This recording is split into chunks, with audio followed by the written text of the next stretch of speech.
Apa makna kemerdekaan menurut pandangan Islam?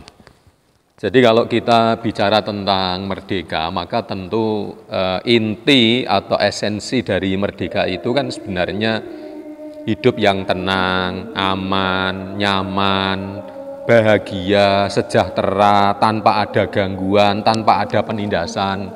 Intinya hidupnya itu bahagia, sejahtera lah, gitu.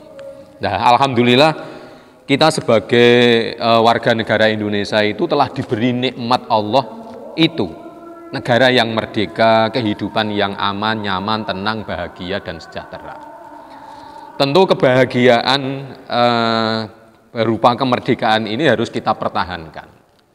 Ya artinya agar kita ini tetap benar-benar menjadi orang yang hidupnya merdeka, maka tentu kita harus bisa menempuh atau mempertahankan itu dengan S3. S3 itu tentu yang pertama syukur. Ya, artinya kalau kita benar-benar mau mensyukuri nikmat kemerdekaan, maka tentu kita akan merasakan kebahagiaan dalam kehidupan. Dan tentu syukur itu tidak sekedar alhamdulillah, tetapi bagaimana kita manut nurut dengan yang memberi nikmat kemerdekaan itu. Karena Allah memberikan satu gambaran di dalam Al-Quran bahwa ada satu negara itu yang oleh Allah dijadikan negara yang subur, makmur, gemah ripah, loh jinawi, aman, nyaman, tetapi karena penduduknya tidak mau bersyukur, hidupnya ngawur, terjadi banyak kemaksiatan, kemungkaran, penyelewengan, pelanggaran, kecurangan. Ya akhirnya Allah mencicipkan bencana kelaparan, bencana ketakutan bagi warga negara itu karena tingkah perilaku warga negara itu sendiri. Nah artinya apa? Bahwa kondisi itu akan mungkin saja terulang kembali jika satu negara yang diberi nikmat yang luar biasa, istimewa itu penduduknya tidak mau bersyukur. Yang terjadi kemaksiatan, yang terjadi kemungkaran, penyelewengan, kecurangan. Ini mestinya menjadi peringatan bagi kita bahwa kemerdekaan itu ya mestinya kita syukuri dengan cara seperti itu. Bolehlah kita memeriahkan kemerdekaan itu dengan berbagai macam acara, dengan berbagai macam lomba-lomba, silahkan, tidak apa-apa. Tetapi jangan hanya berhenti di situ.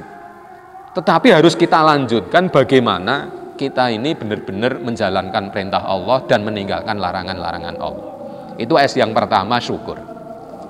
Kemudian S yang kedua adalah sabar. Kenapa harus sabar? Karena orang hidup di dunia itu pasti akan berhadapan dengan yang namanya masalah.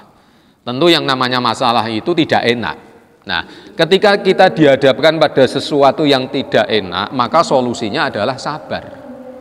Orang yang bisa sabar, insya Allah akan diberikan pertolongan oleh Allah Subhanahu wa Ta'ala. Karena sebagaimana yang disampaikan oleh Rasulullah, bahwa innan nasra ma'as sabri, bahwa pertolongan itu bersamaan dengan sabar. Kalau kita bisa sabar menghadapi segala problematika kehidupan, ya insya Allah akan mendapatkan pertolongan, sehingga dia mendapatkan kebahagiaan dalam kehidupan. Kemudian yang ketiga, S yang ketiga adalah sholih. Sholih ini tentu menjadi orang yang baik lah. Jadi agar kita ini benar-benar hidupnya merdeka, kita harus bisa menjadi orang yang sholih. Orang yang sholih itu standarnya bukan kok harus jadi ustadz, jadi kiai, jadi ustadzah, enggak. Sholih itu simple, ya. Asal dia tahu bahwa ini perintah Allah dilakukan, larangan Allah ditinggalkan, ya, maka dia akan menjadi orang sholih. Karena ada orang itu yang sebenarnya tahu ini perintah tapi tidak dilakukan, tahu kalau itu larangan tapi ditinggalkan. Jadi ini benar-benar konsisten. Apa yang dia ketahui kalau itu memang perintahnya Allah, dia lakukan. Dia tahu kalau ini benar-benar larangan Allah, dia tinggalkan. Nah itulah hakikatnya orang sholih itu seperti itu. Sehingga kalau kita ingin tetap mendapatkan kemerdekaan, maka S3 inilah kuncinya. Jangan pernah meninggalkan S3. Syukur, sabar, sholih. Insya Allah menjadi merdeka. Demikian, semoga bermanfaat.